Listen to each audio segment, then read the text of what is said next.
दीनदयाल जी कहते हैं हर वयस्क को कार्यावसर यह आर्थिक लोकतंत्र का निष्कर्ष है। जो अर्थव्यवस्था संततियों की कार्यावसर की स्थिति को छीन लेती है, वो अर्थव्यवस्था तानाशाही है, वो अर्थव्यवस्था इनह्यूमन है, गलत। और इसलिए एक निकष दिया उन्होंने कहा अर्थव्यवस्था कौन सी अच्छी?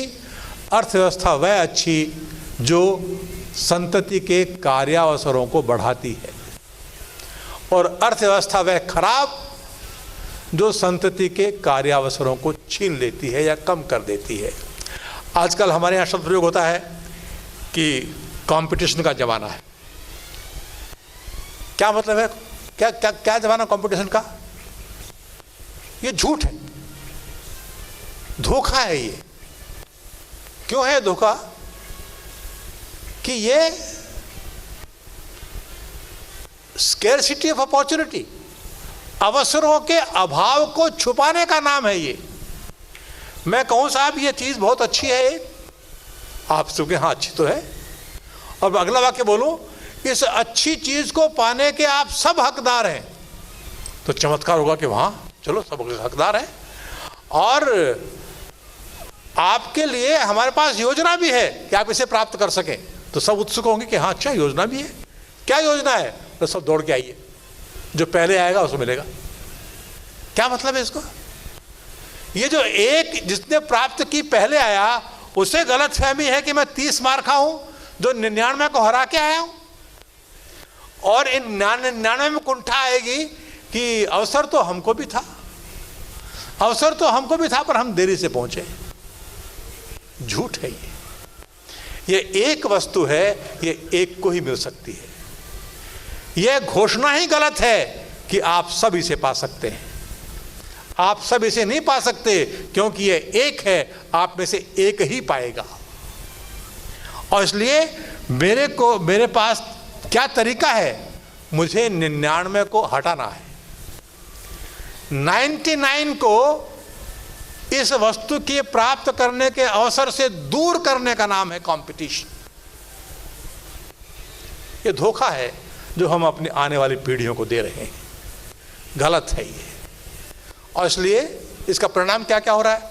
इस एक कंपटीशन मात्र से हमारे समाज में क्या परिणाम हो रहा है?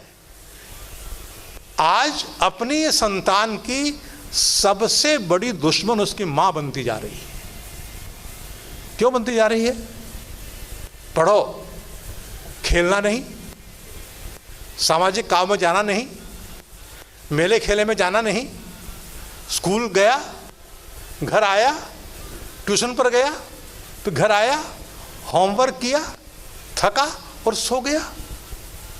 जिस आयु में बच्चे को खेलना और खिलना चाहिए, जिस आयु में बच्चे को खेलना और खिलना चाहिए, उस आयु में तनावग्रस्त, उस आयु में चिंताग्रस्त, उस आयु में सदमे में पड़ा हुआ, ये कैसी पढ़ाई है भाई? बालक जो घर में सीखता है, जो खेलने में सीखता है, जो माता पिता भाई बहन दादा दादी नाना नानी मौसा मौसी चचेरे भाई ममेरे भाई, इनमें जो सीखता है, क्या दुनिया की कोई पाठशाला वो सिखा सकती है?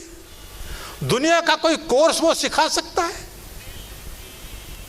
तो अपने ही बच्चों को अशिक्षित बनाने के लिए हम घोर प्रयत्न करते हैं, महत्वपूर्ण प्रयत्न करते हैं।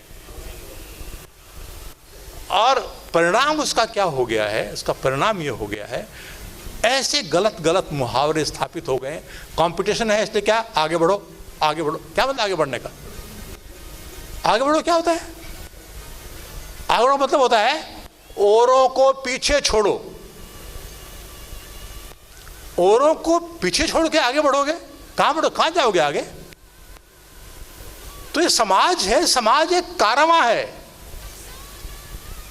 इस कारवां की जो गति है वो है संगच्छध्वम, साथ चलो, संवदध्वम, साथ बोलो, संवो मनांसी जानताम, साथ सोचो, और रेसिंग, दौड़ना यह स्वाभाविक क्रिया नहीं है। दौड़ना एक अस्वाभाविक क्रिया है।